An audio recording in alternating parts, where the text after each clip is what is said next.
Nadine watches him until he's out of sight, then visibly exhales, hunching forward and placing her head in her hands.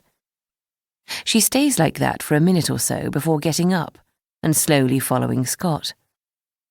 I realize I'm shaking. What was that? Is my fiancé having an affair?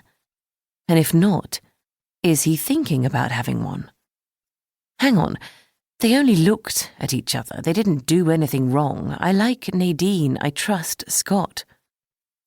But something does appear to be going on between them. My mother has always told me to trust my instincts, but it's hard to trust your instincts when they're breaking your heart. Chapter 1. 3 months later.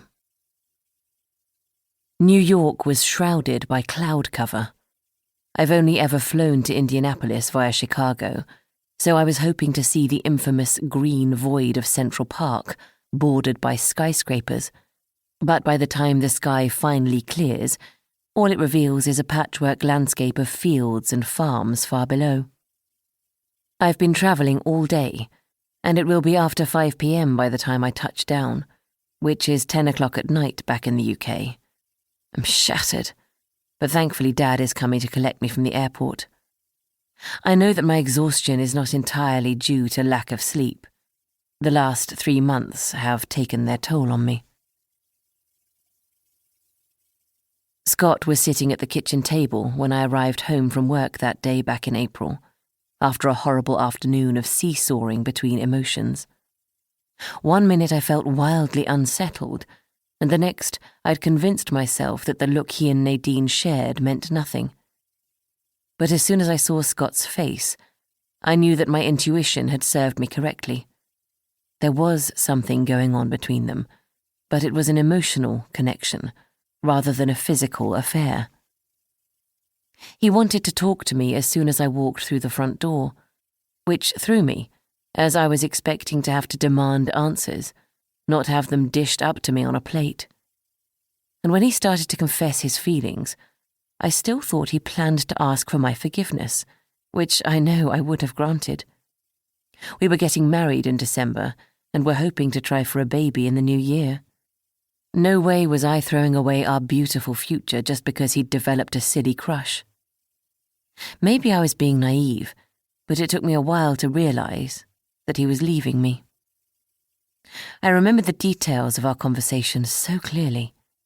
I even remember that his fingernails still had an arc of dirt buried deep, close to his skin, and that he smelled earthy, of fresh air and garden soil. He was so familiar to me, and yet so like a stranger. I'd never seen him looking so torn and tormented. "I do love you, Wren," he claimed, tears clumping his brown lashes together in spikes. "In some ways, I wish I'd never met her because I think you and I could have been happy. But lately I've started to wonder if we're really right for each other." It had taken him meeting Nadine, working with her almost every day, to recognize how well suited they were, how they clicked on another level. At that point, they hadn't even spoken to each other about how they felt. Nadine had taken some time off to go and stay with her parents, and Scott had sensed it was because she wanted to get some distance from him to clear her head. But when she came into work that day in April and handed in her resignation, he realized he couldn't let her go. I asked him, tearfully, if he thought she was his soulmate, and when he met my eyes, his expression said it all. I'd read about it in books, seen it in films, the protagonist who is in a relationship with someone who doesn't understand them, finding love with someone who well and truly does. Nothing can stand in their way. The entire audience is rooting for them. I never in a million years thought this would happen to me, that I'd be the one standing in the way of true love. Agony and complete and utter helplessness engulfed me as the seriousness of our situation finally dawned on me. There was nothing I could do. There was no fight to